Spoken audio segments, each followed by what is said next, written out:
Mark 11.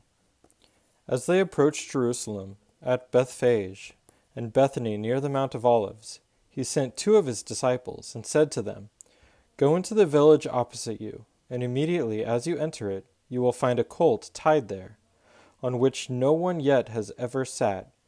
Untie it and bring it here.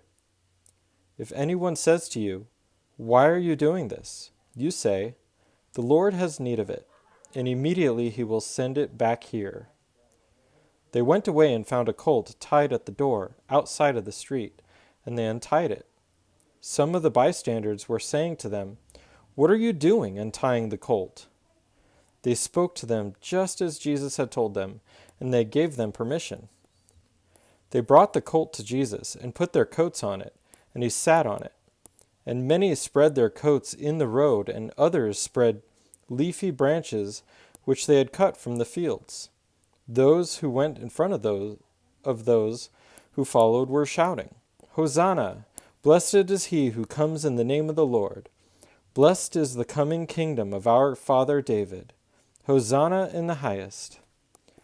Jesus entered Jerusalem and came into the temple, and after looking around at everything, he left for Bethany with the 12, since it was already late. On the next day, when they had left Bethany, he became hungry. Seeing at a distance a fig tree in leaf, he went to see it. Perhaps he would find anything on it.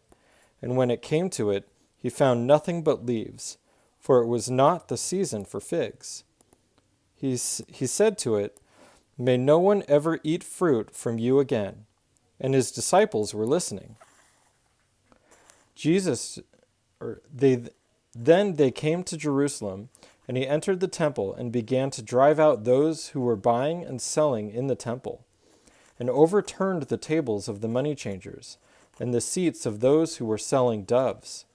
And he would not permit anyone to carry merchandise through the temple. And he began to teach and say to them, "Is it not written, 'My house shall be called the house of prayer for all the nations'? But you have made it a robber's den." The chief priests and the scribes heard this and began seeking how to destroy him, for they were afraid of him, for the whole crowd was astonished at his teaching.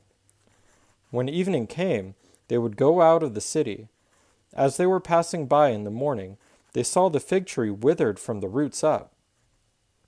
Being reminded, Peter said to him, "Rabbi, look, the fig tree which you cursed has withered." And Jesus answered, saying to them, "Have faith in God. Truly I say to you, whoever says to this mountain, 'Be taken up and cast into the sea,' and does not doubt it in his heart, but believes that what he says is going to happen, it will be granted him. Therefore I say to you, all things of which you pray and ask, believe that you have received them, and they will be granted you. Whenever you stand praying, forgive if you have anything against anyone, so that your Father who is in heaven will also forgive you your transgressions. But if you do not forgive, neither will your Father who is in heaven forgive your transgressions." They came to Jerusalem, and as he was walking in the temple, the chief priests and the scribes and the elders came to him, and began saying to him, "By what authority are you doing these things? Or who gave you this authority to do these things?" And Jesus said to them, "I will ask you one question, and you answer me, and then I will tell you by what authority I do these things. Was the baptism of John from heaven or from men? Answer me." They began reasoning among themselves, saying, "If we say from heaven, he will say, 'Then why did you not believe him?' But shall we say from men?" They were afraid of the people, for everyone considered John to have been a real prophet. Answering Jesus, they said, "We do not know." And Jesus said to them, "Nor will I tell you by what authority I do these things."